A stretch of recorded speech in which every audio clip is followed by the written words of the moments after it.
The invitation was not an invitation.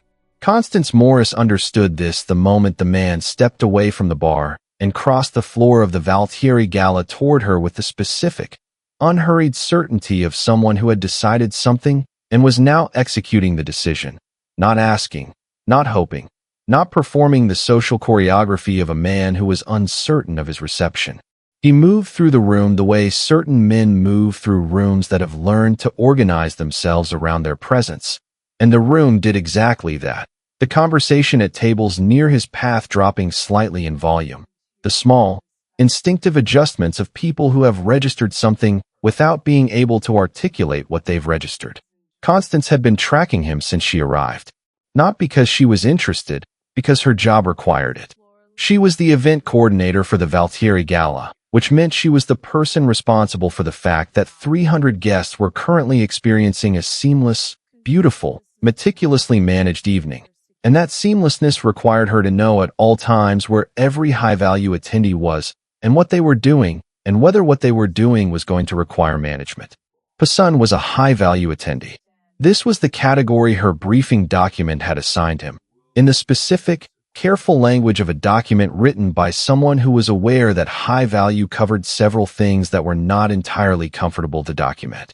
He was Korean, mid-40s, and the managing principal of a commercial property conglomerate that had legitimate operations in 7 countries and less legitimate operations that the briefing document described as diversified holdings without elaborating, in the way that documents sometimes decline to elaborate on things they cannot afford to specify.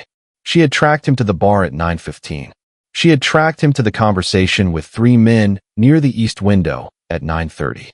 She had tracked him, at 9:47, to the moment he looked at a woman across the room with an expression that was not an expression so much as a controlled removal of expression, the specific, deliberate blankness of someone who has found what they were looking for and is now deciding what to do with the finding.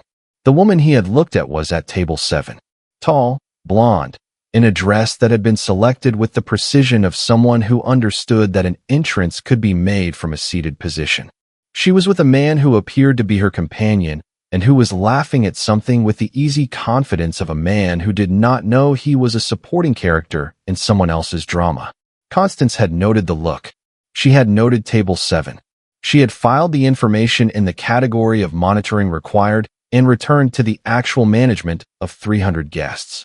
And then at 10:03, Hassan crossed the floor toward her.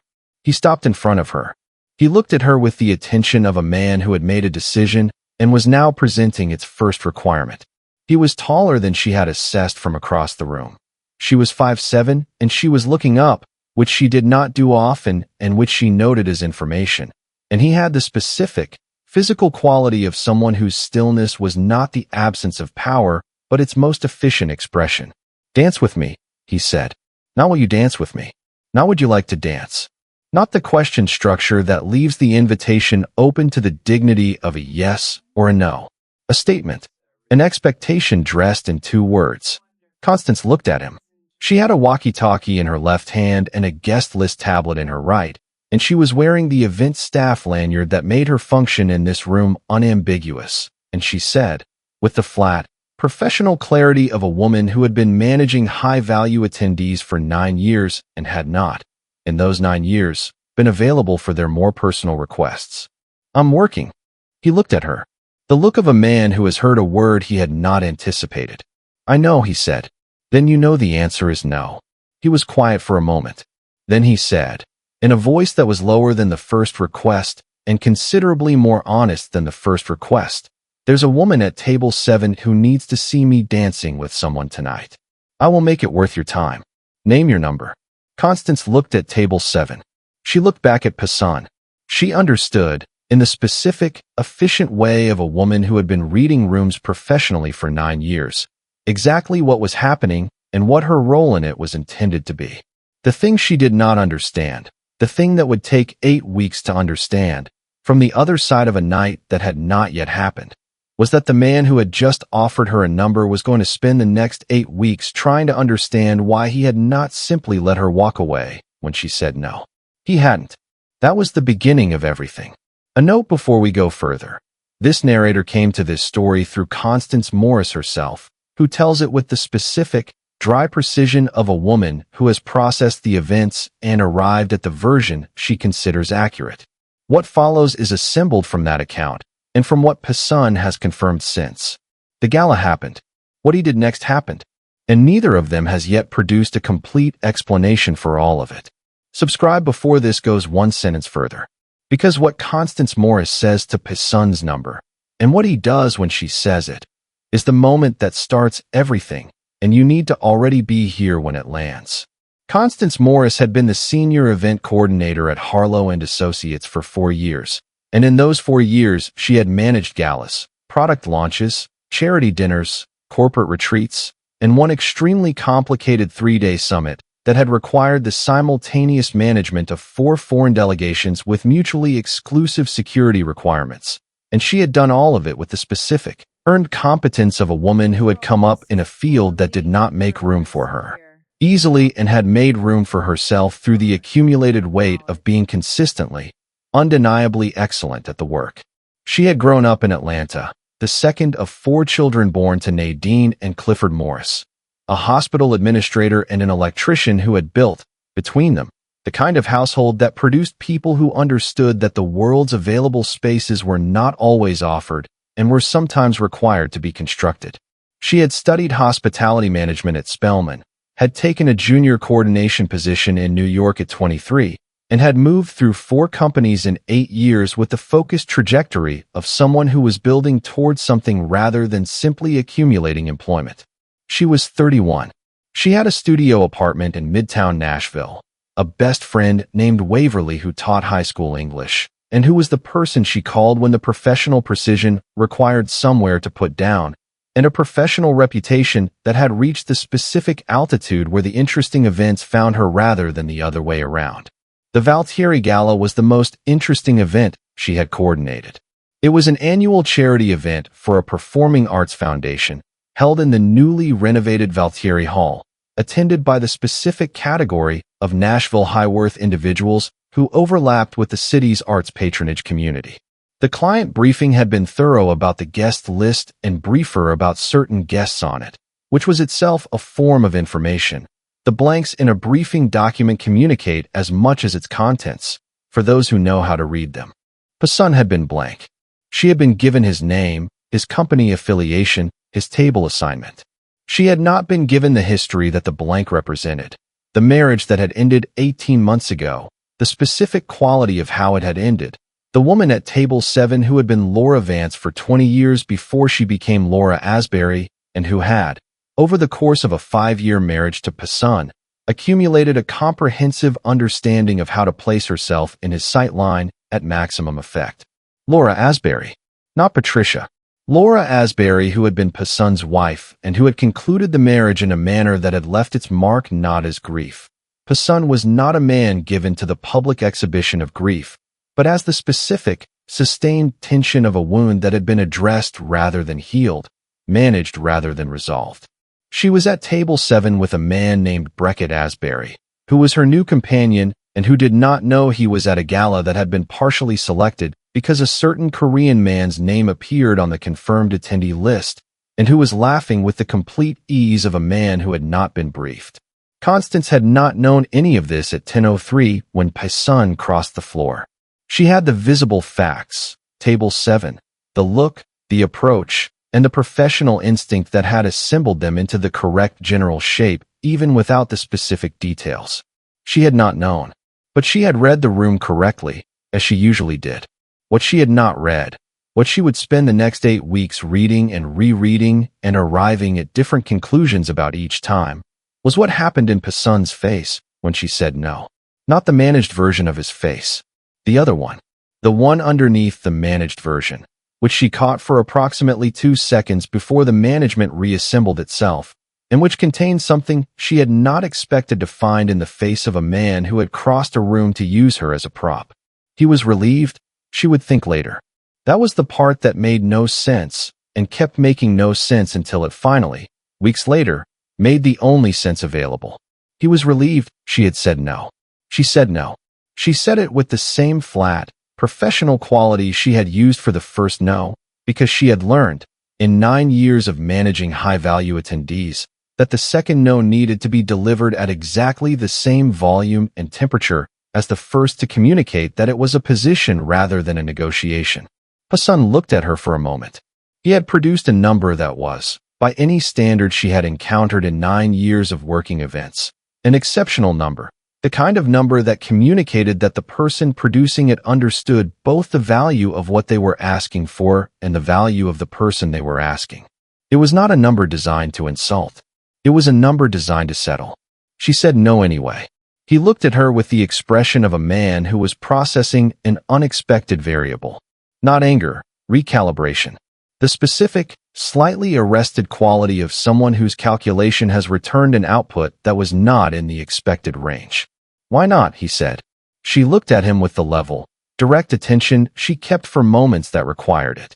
Because you're using me, she said.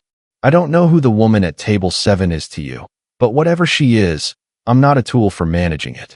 I have a job to do tonight, and it doesn't include your personal situation. Silence. She held the walkie-talkie and the tablet in his gaze and did not fill the silence, because filling it would have been the opening move in a negotiation she had already declined. She's my ex-wife, he said. Eventually, in the specific, compressed tone of someone producing information they have decided is necessary without enjoying the necessity. I'm sorry, Constance said. Not warmly, professionally. The condolence that is not an opening. Don't be, he said. I'm not looking for sympathy. What are you looking for? He looked at table 7. Constance did not follow the look. She kept her eyes on him, because looking at table 7 would have been an acknowledgement of the situation's terms, and she had not agreed to its terms. I don't know, he said, and it was the first sentence he had produced that had no management in it at all. She looked at him. The statement landed in her professional attention differently from the others, not as a high-value attendee producing an unexpected request, but as a person saying something true in the specific, slightly disoriented way of people who have located an honest thing unexpectedly. Then I'd suggest, she said, carefully and without unkindness, that a public dance to impress your ex-wife is probably not going to tell you what you're looking for. He looked at her. That's an unexpectedly direct observation for someone who's working, he said. It's an efficient one, she said, which is what I do. Something shifted in his expression. Not the recalibration, something smaller and, she would note later, more significant. What's your name? He said. Constance Morris, she said. Senior Coordinator, Harlow and Associates. And I have a flow check due at the East Bar in 3 minutes. She walked away. Not quickly, not in the performed manner of a woman making an exit, in the practical, purposeful manner of a woman who was in fact due at the East Bar in 3 minutes and intended to be there. She did not look back. She completed the flow check. She managed the live auction setup. She handled a minor emergency at the catering station involving a tablecloth and a guest's elbow and resolved it in 4 minutes without the guest being aware it had been an emergency. She managed the end of the evening with the practiced efficiency that 300 guests experienced as seamlessness. At 11:50, when the event was in its organized closing phase and her primary responsibilities had transitioned to the breakdown team, she allowed herself to stand at the edge of the room for a moment and take inventory. Table 7 was empty. Laura Asbury and Beckett had left at 11:15, which Constance had noted with the corner of her professional awareness that tracked exits. Hassan was still in the room. He was at the bar, alone now, the 3 men from earlier dispersed, with a glass of something he had not appeared to be drinking. He was looking at the space that table 7 had occupied with the expression of a man who has spent an evening pursuing something and is not certain, now that the evening is ending, whether what he was pursuing was what he actually wanted. He looked up. He found her across the room with the specific, direct attention he had brought to the crossing of the floor. Constance held his gaze for a moment. Then she went back to the breakdown coordination. At midnight, when the last guests had cleared and the breakdown team was in full operation, she found an envelope on the coordinator's table. Her name was on it in handwriting that was precise and small, and had the quality of someone who had learned to write in a system that valued the accuracy of characters over the expressiveness of style. Inside the envelope was a card. On the card was a phone number. Below the phone number, in the same precise handwriting, not for the dance, for the observation. It was the most honest thing anyone said to me tonight. Constance held the card. She stood in the emptying hall of the Valtieri Gala and looked at a phone number from a man who had crossed a room to use her and had been told no and had, apparently, found the no more interesting than the yes would have been. She put the card in her jacket pocket. She finished the breakdown. She went home. She did not call the number for 6 days. The 6 days were not 6 days of deliberation. Constance was precise about this in the telling. She was not deliberating. She was deciding whether there was anything to deliberate. These are different activities, and she had learned, over 31 years, to distinguish between them. She told Waverley on the 3rd day.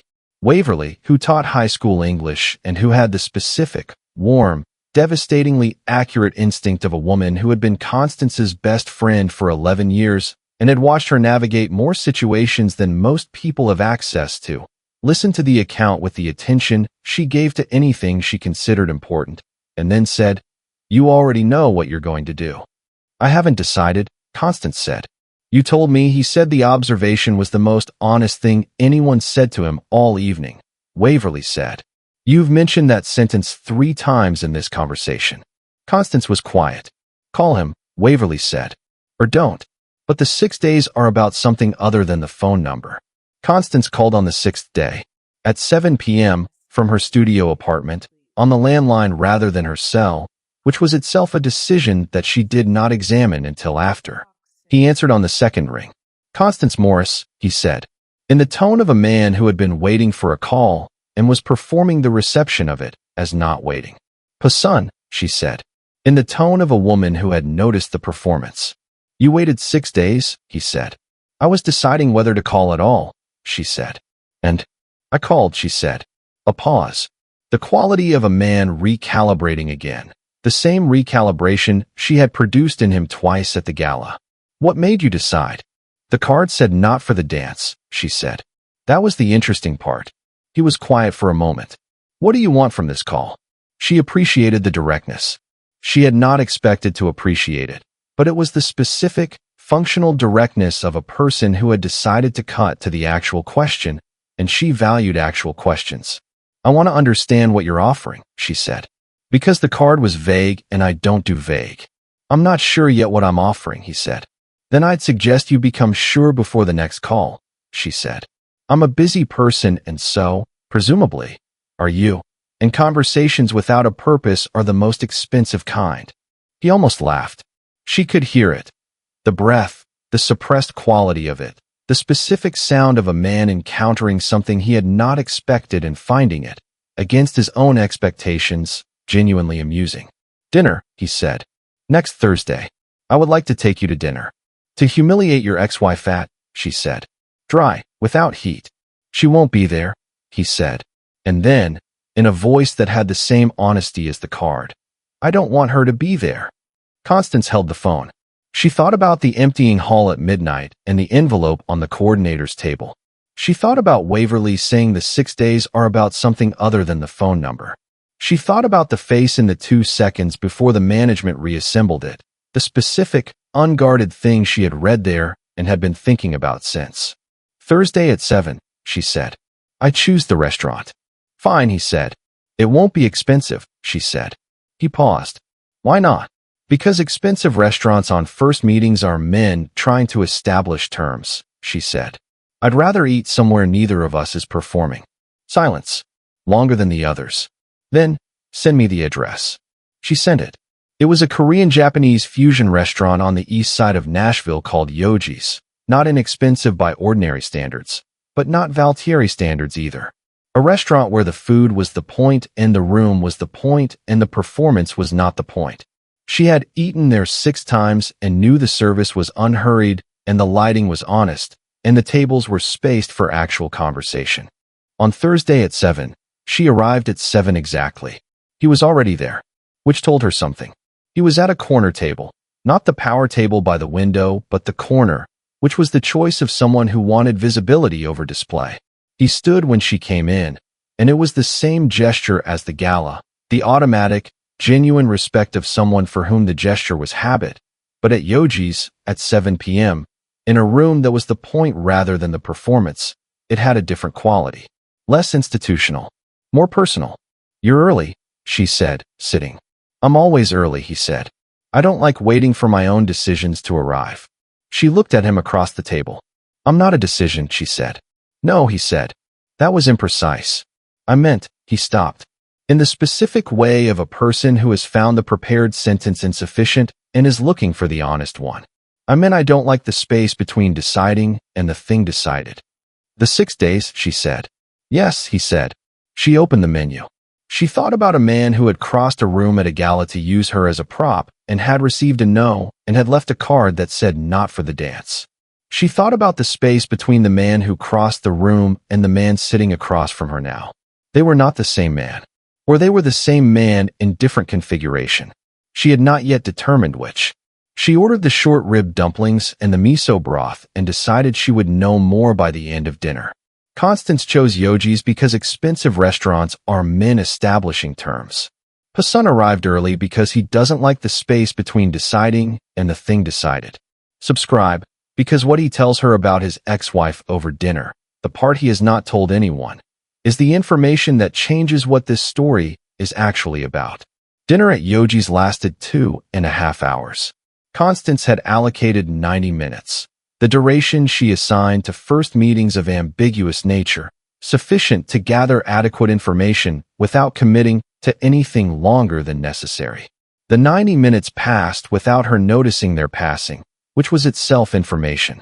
He talked about his work with the accuracy of someone who had decided that vagueness was more dangerous than honesty in this specific context. Not the full inventory, but the shape of it, the structure, the distinction he drew between the operational history and the current direction with the care of a man who understood that the distinction mattered and who wanted to be on record as having made it.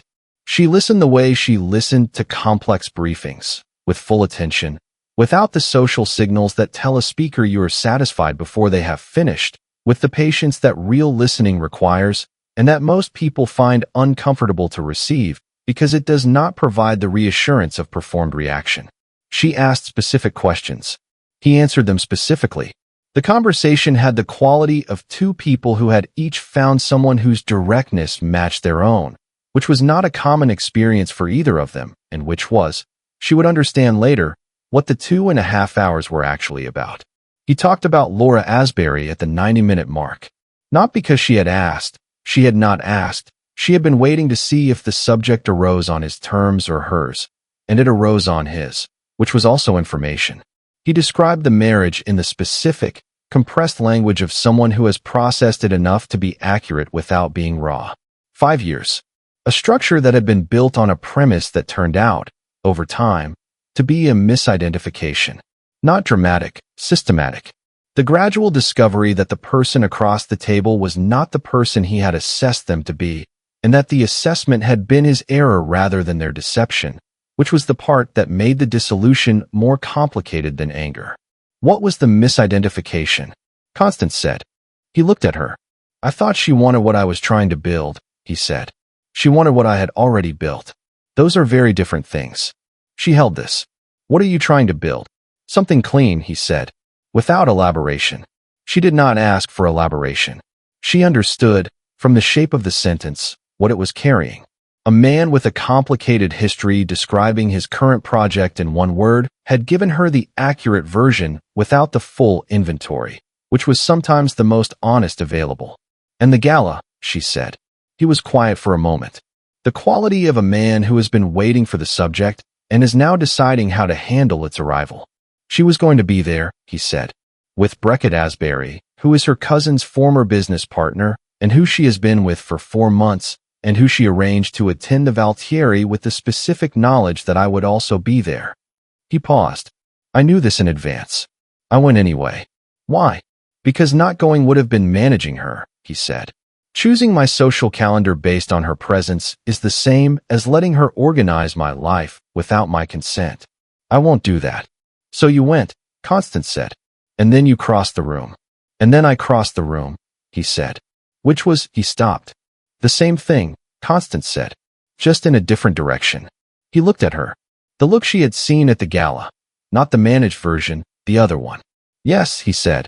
It was exactly the same thing. And you knew that when you crossed the floor.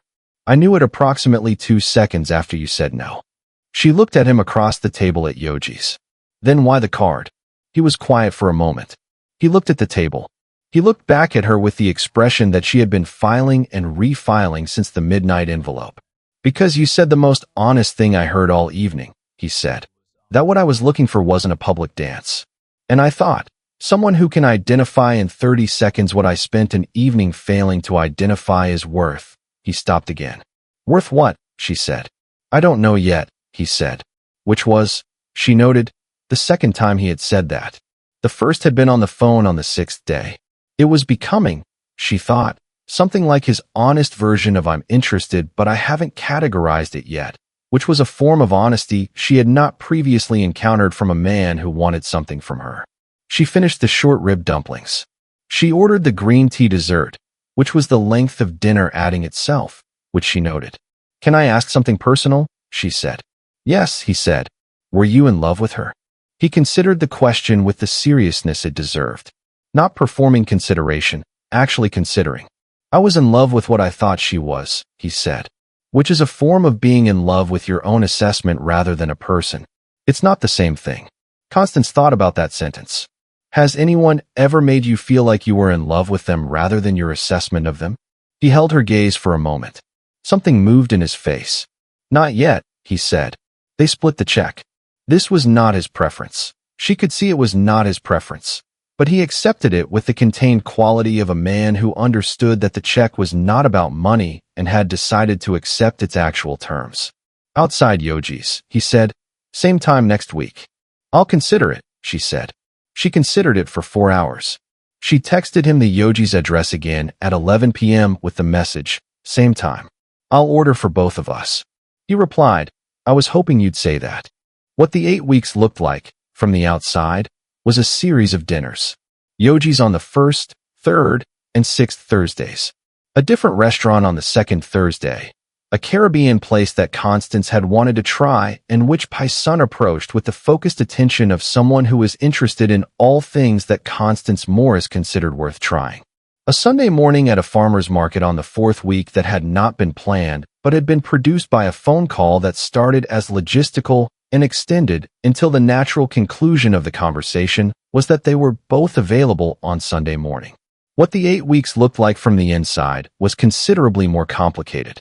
Paisun conducted himself across those 8 weeks with the specific, careful quality of a man who had decided that what he was doing was significant enough to deserve his best behavior rather than his default behavior, which was a distinction Constance noted because it was a distinction that most men in her experience did not make. He was not performing.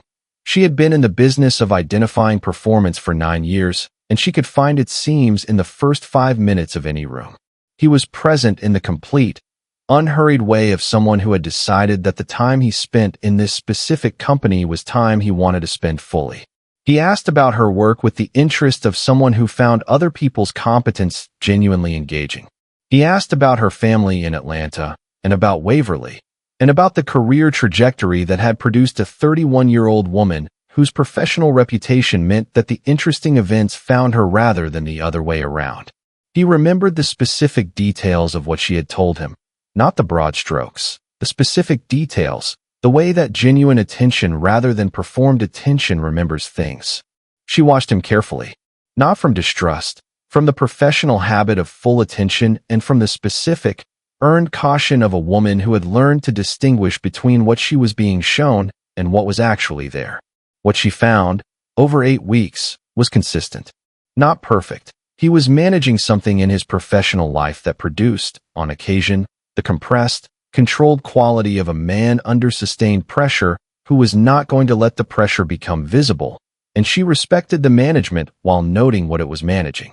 He was working toward the clean thing he had described at Yoji's, and the work was real, and it was costing something, and he was paying the cost with the patient, systematic thoroughness of someone who had decided that the cost was correct and was not going to revisit the decision. He had not touched her.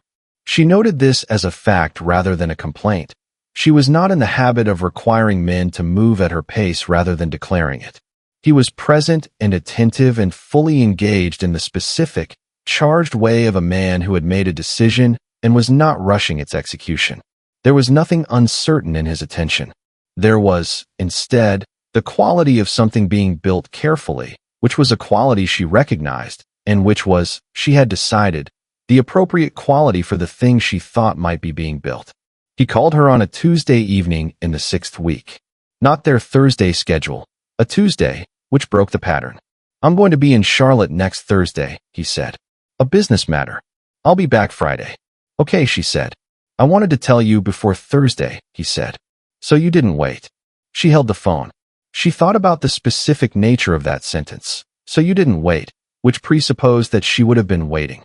Which presupposed that he understood that she had been accounting for their Thursdays as fixed rather than tentative. Which presupposed a degree of certainty about the mutual nature of the arrangement that she had not yet explicitly confirmed. "I wasn't going to wait," she said. "I know," he said. "I wanted you to know it wasn't that he stopped." "Wasn't what?" she said. "It wasn't me not wanting to be there," he said. She felt the sentence arrive in a specific way. Not romantically, precisely.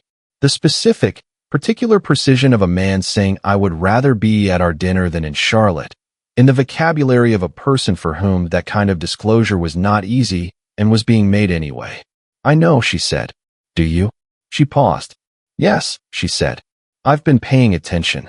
A silence. Longer than his usual silences.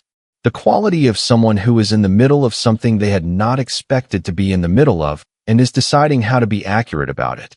"Constance," he said. "Son," she said. "I would like to tell you something when I get back from Charlotte," he said. "On Friday. If you're available."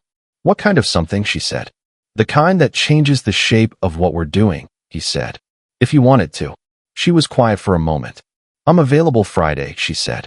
She hung up the phone and sat in her studio apartment and looked at the wall and thought about 8 weeks of Thursdays and the farmer's market Sunday and the Charlotte Tuesday call and a man who had crossed a room to use her as a prop and had found something he had not been looking for.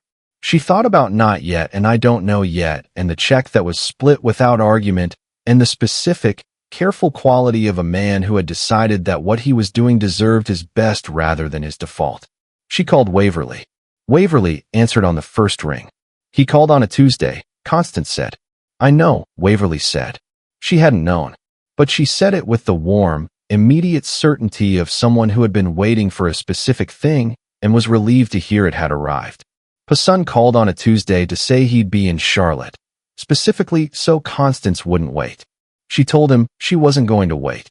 Subscribe, because what he tells her on Friday is not what either of them expected the Friday to contain, and it comes with a complication that changes the direction of everything. He came back from Charlotte on a Friday evening and called her at 6:30 with the specific, direct quality he brought to everything. "I'm back. Are you still available?" She was. They met at Yogi's because Yogi's had become their room in the way that certain places become the rooms of certain relationships. Not designated, not discussed, simply where they went when what they were going toward required a reliable location. He was already there. He was always early. She sat across from him. She ordered the short-rib dumplings, which was the order that had become hers in this room. He ordered the black sesame noodles, which was the order that had become his. The server, a young man named Oswald who had been at Yogi's for 3 years and who recognized them by the 4th Thursday as regulars who did not need to be asked, brought them water and the banchan without being asked. "Charlotte," she said. "Charlotte," he said. He organized himself in the way she had learned to read, the slight, particular reorganization of someone who is about to say something they have been practicing and have decided to abandon the practiced version for the honest one. "I was meeting with a federal liaison," he said. "About the exit." She held the information. "The clean thing." "The clean thing," he confirmed. "There's a timeline. It requires a specific sequence of steps over the next 10 months. Some of those steps are not comfortable." "What does that mean in practice?" she said. "It means I will be in contact with people and in situations that look like the thing I'm leaving," he said. "For the purposes of the exit, I have to appear to still be inside the structure while the structure is being dismantled from within. The federal liaison requires this." He paused. "It means that if someone were close to me and were watching, they would see things that looked contradictory to what I've told you about my direction. She understood what he was telling her. Not the full legal architecture, the interpersonal implication. You're telling me so I don't interpret what I see incorrectly, she said. Yes, he said. Why tell me at all, she said. We've had 8 Thursdays. He looked at her across the table. The look she had been cataloging for 8 weeks, not the managed version. Because I am not going to let you form an incorrect impression of who I am based on something I know and you don't, he said. That is not a thing I am willing to do. She thought about not yet, and I would rather be at our dinner than in Charlotte. She thought about the card that said not for the dance. And the other thing, she said. You said there was something that would change the shape of what we're doing. He was quiet for a moment. He looked at the table. He looked at her. Laura Asbury called me, he said. Constance held very still.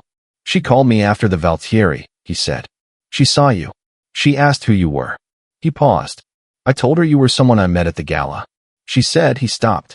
The expression she recognized as the honest sentence search. What did she say? Constance said.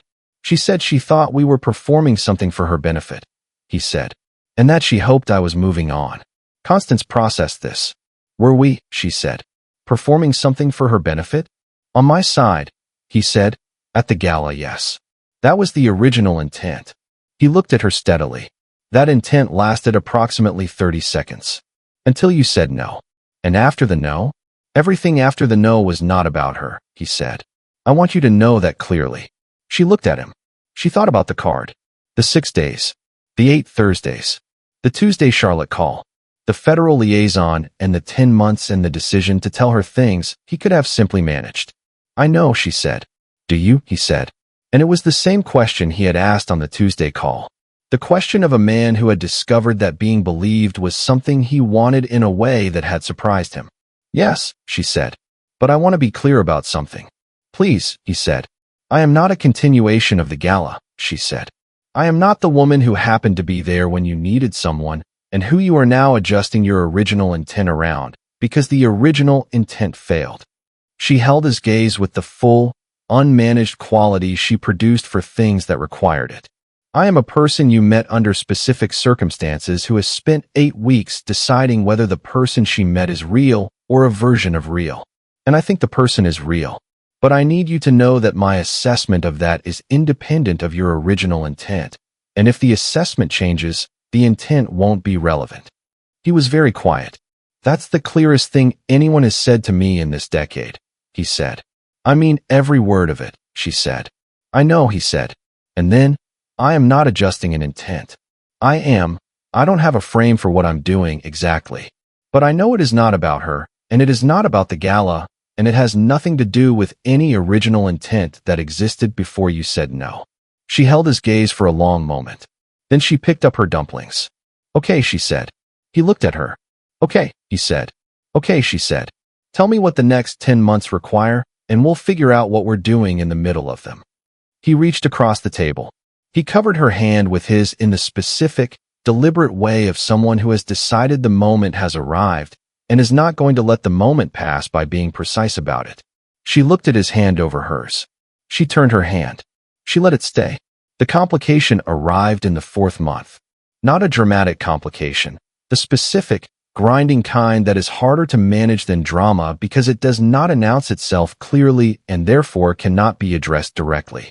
It arrived in the form of an article in a Nashville business publication, 3 paragraphs on the 2nd page, noting that a commercial property firm with Korean operations had been connected to a federal investigation into money laundering in the logistics sector. The article did not name Passan. It named the firm, which was sufficient. Constance read the article at 7:15 on a Tuesday morning over her first coffee. She read it twice. She set it aside. She did not call Passan. He called her. At 8:20, with the specific, compressed quality she had learned to recognize as him managing something significant while maintaining his primary attention on the thing he was calling about, which was her. You've seen it, he said. Yes, she said. It's the structure I told you about, he said. The part that looks contradictory. This is one of those moments. I know, she said. She had known it as she read it. She had sat with the specific, adult process of reading something that looked like a warning and running it against the 8 weeks and the Yoji's conversations, and the hand over hers across the table, and checking whether the running changed the reading. It hadn't. The article was exactly what he had told her it would look like. The structure looking like itself, while being taken apart from within. Are you? He stopped. I'm fine, she said. Are you?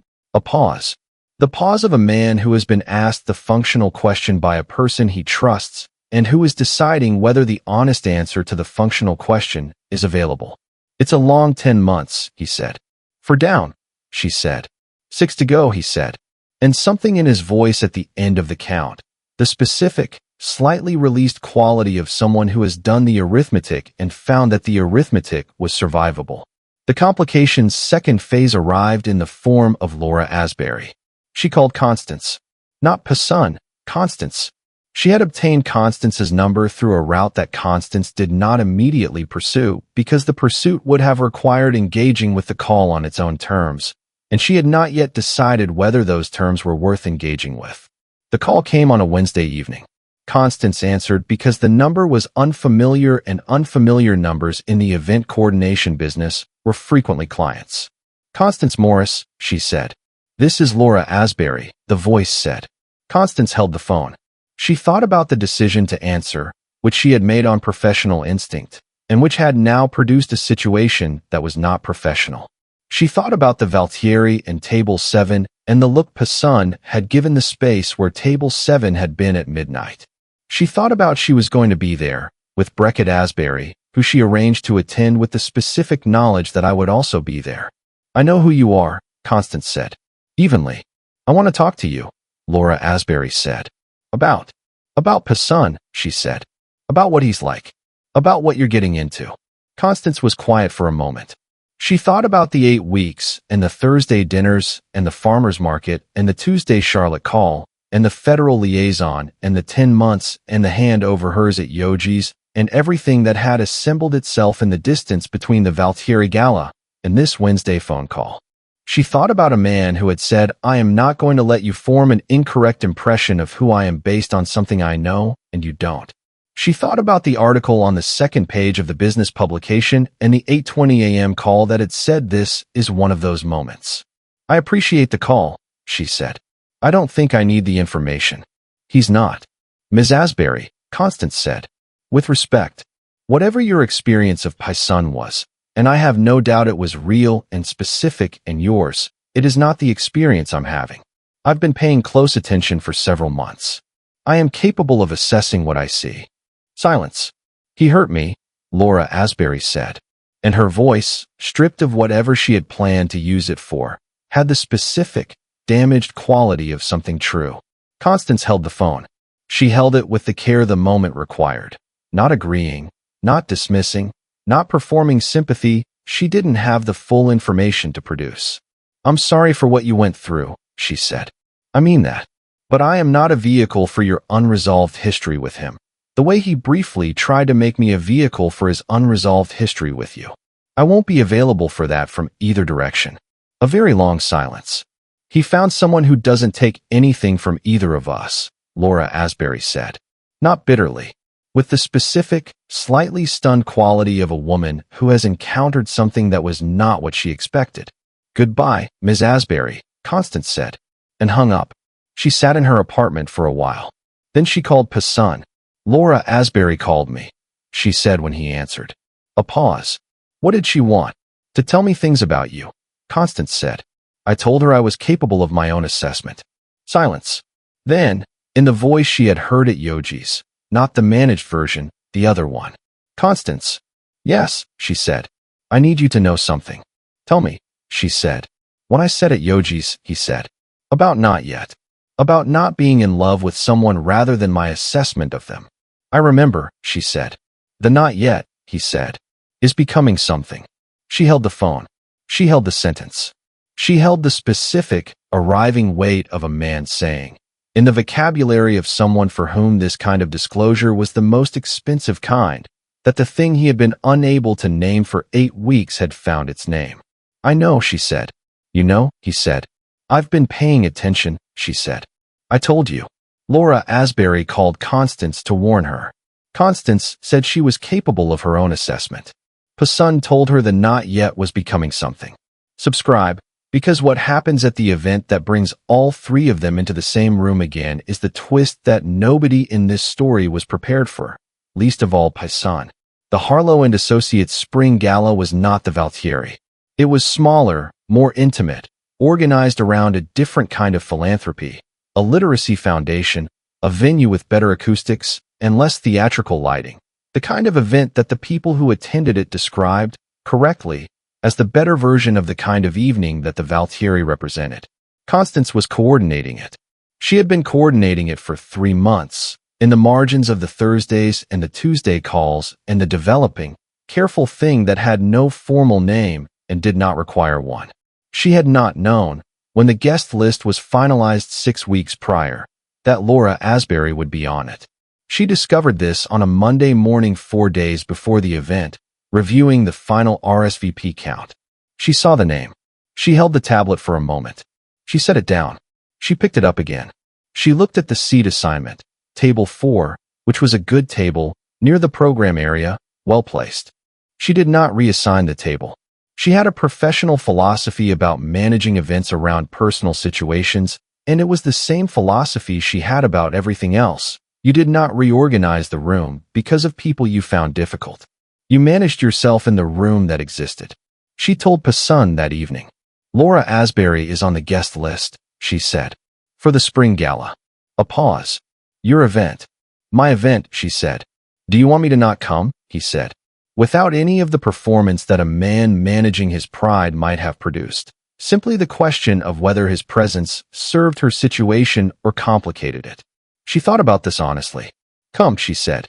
I need you to understand it will require both of us to be in the same room. I understand, he said. And I need you to not cross the room toward me for strategic purposes this time, she said. She could hear the smile. Constance. I'm serious, she said. I know you are, he said. I also know that I have not, since the Valtieri, had any strategic purposes in your direction. Good, she said. Keep it that way. The evening of the Spring Gala arrived. Constance managed it the way she managed all of them, with the focused, comprehensive attention of someone who had made her professional reputation on this quality, moving through the room with the specific, practiced efficiency of a woman in full command of the space she was responsible for. Pasun arrived at 7:30. He came in with Rennick, which was his operational configuration for public events, and he found his table.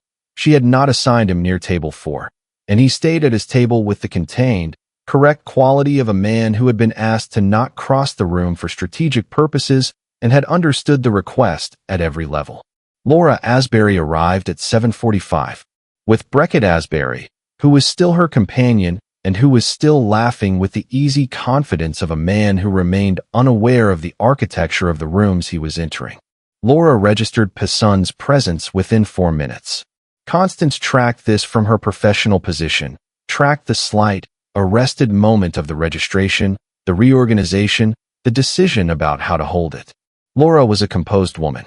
She managed the registration without visible incident. She managed it, specifically, by looking for Constance. She found her near the East Bar at 8:15. She crossed to her with the directness of a woman who had made a decision and was executing it. Constance Morris, she said. Constance looked at her. The first time they were in the same room, with faces rather than phone lines between them. Laura Asbury was tall and composed, and carrying something in her expression that was not the Wednesday phone call's energy, something different, more complicated, the expression of a woman who has had several weeks to think about a conversation and has arrived at a different position than the one she called from. Laura Asbury, Constance said. I owe you an apology, Laura said. Constance was quiet. The call was, Laura stopped. I was managing something that isn't yours to manage for me. You said that. You were right. She paused. He's different with you. I can see it from across a room. Constance looked at her. What does that mean to you? She said. It means I was trying to protect myself by complicating your situation, Laura said, which is not the same as protecting you. She held Constance's gaze with the dignity of a woman making an honest accounting. I'm sorry. Constance held the apology for a moment.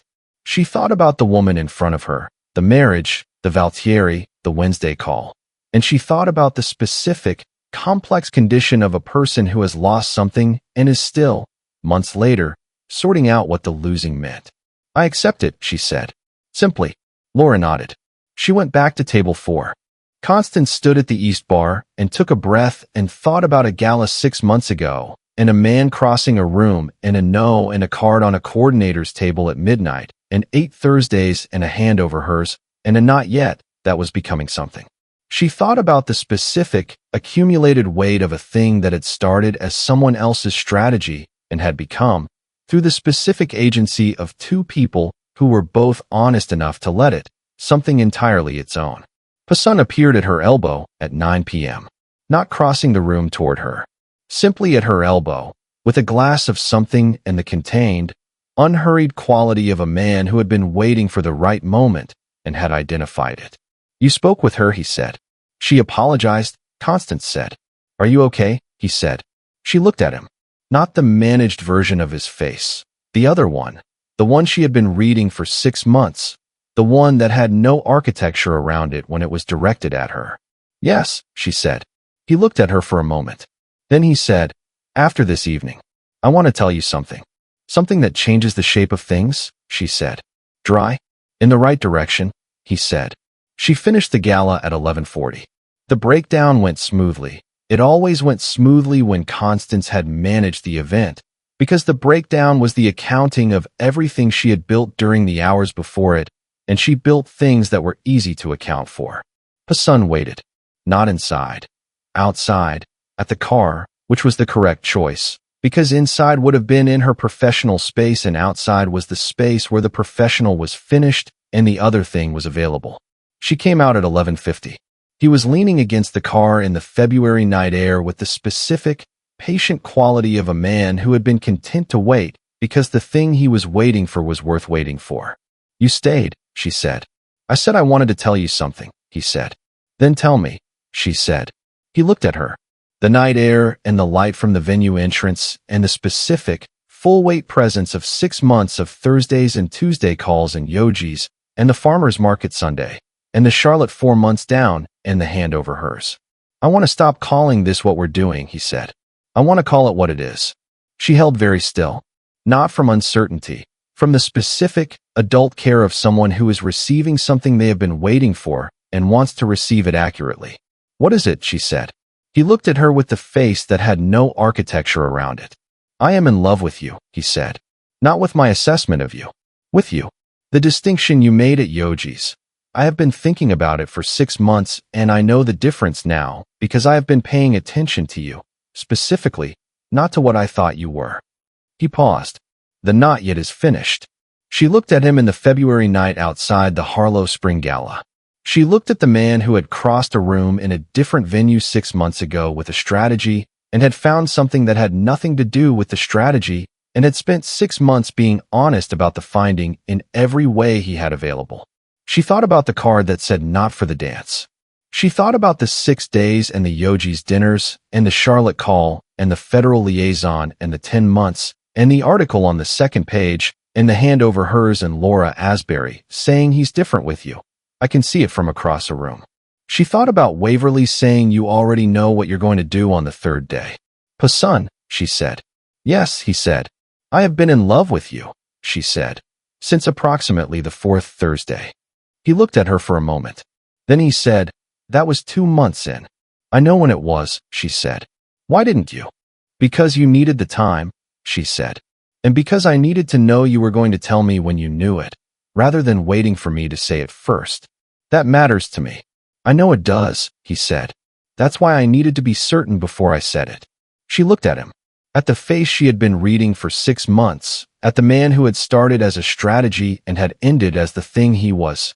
Not the overcoat version, not the room organizing version, but the version that had said the not yet is finished in the February night outside a gala that she had managed with the usual seamlessness, and that had contained, at its 9 p.m. East Bar moment, the beginning of the ending of the waiting. He reached out and tucked a strand of hair behind her ear, the first touch that was not the Yogi's hand over hers, the first that was not functional, but was purely personal.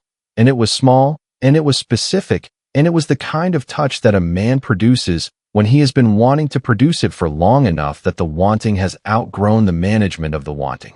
She looked at him. "The 6 months," she said. "Yes," he said. "Were the most interesting 6 months I've had," she said. "Were," he said. "Are," she said. "Still happening." He smiled. The full version of the smile she had been cataloging since Yogi's. Not the suppressed one. Not the almost one. The actual one. Which was worth the 6 months of the almost one precisely because the almost one had been building it. They stood outside the gala in the February night, and she thought about all of it. The Valtieri floor and the no and the card at midnight and the 6 days and the 8 Thursdays and the farmer's market and the Charlotte call and Laura Asbury's phone call and the spring gala and this specific February night, parked car, honest moment.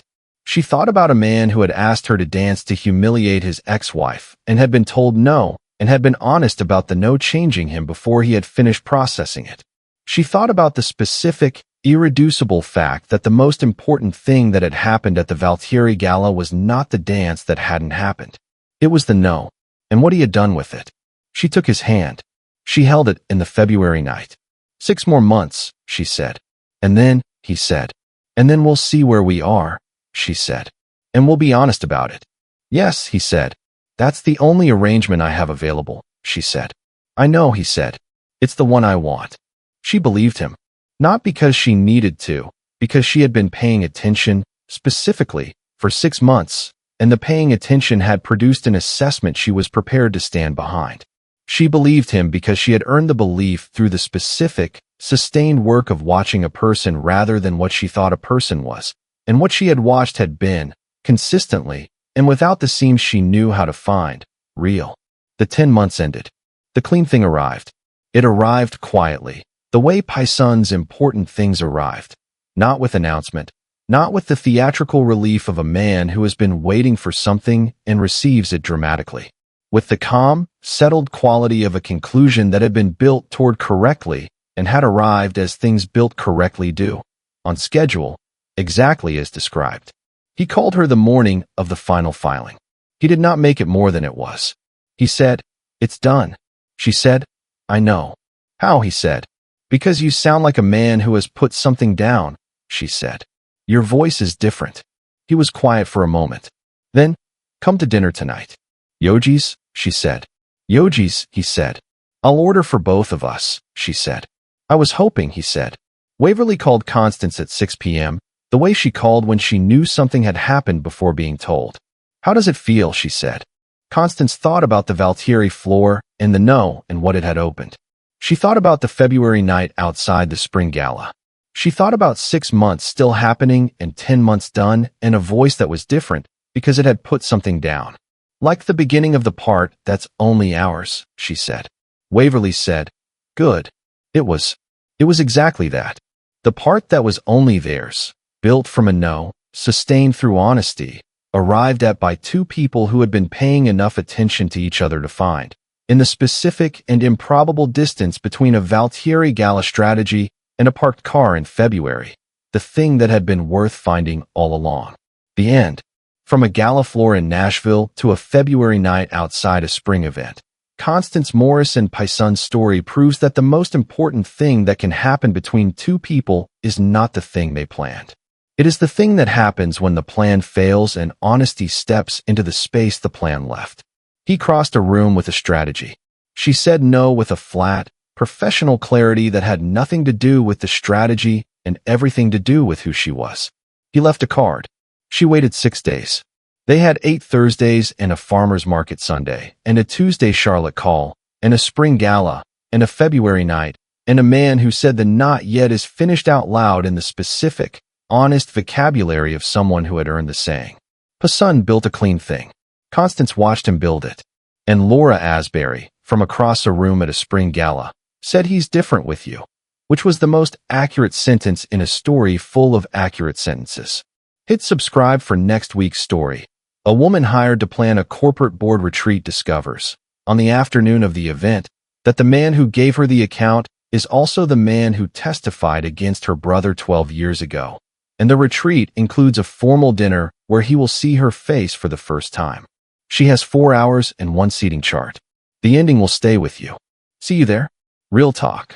When Constance told Paisun that she needed to know, he would tell her when he knew it, rather than waiting for her to say it first. Was that the most important sentence in the story? A. Yes, because she wasn't asking for the confession. She was asking to be the kind of person he was honest with before he needed to be, and that's a different and more significant thing. B. No, the most important sentence was the card, not for the dance, for the observation. Because that was the moment Paisun became honest about what actually happened to him when she said no. C. Both sentences are the story. The card is the beginning of his honesty, and her requirement is the condition of its continuation. D.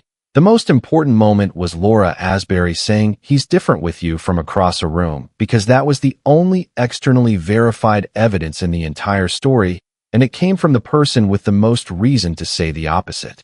Drop your answer below and tell us, have you ever found something real in a situation that started as anything but? Did the starting point change what you found, or did what you found change how you saw the starting point? Also, Constance waited 6 days before she called. She was not deliberating. She was deciding whether there was anything to deliberate. Is that the most important distinction she makes in the entire story? Sound off in the comments.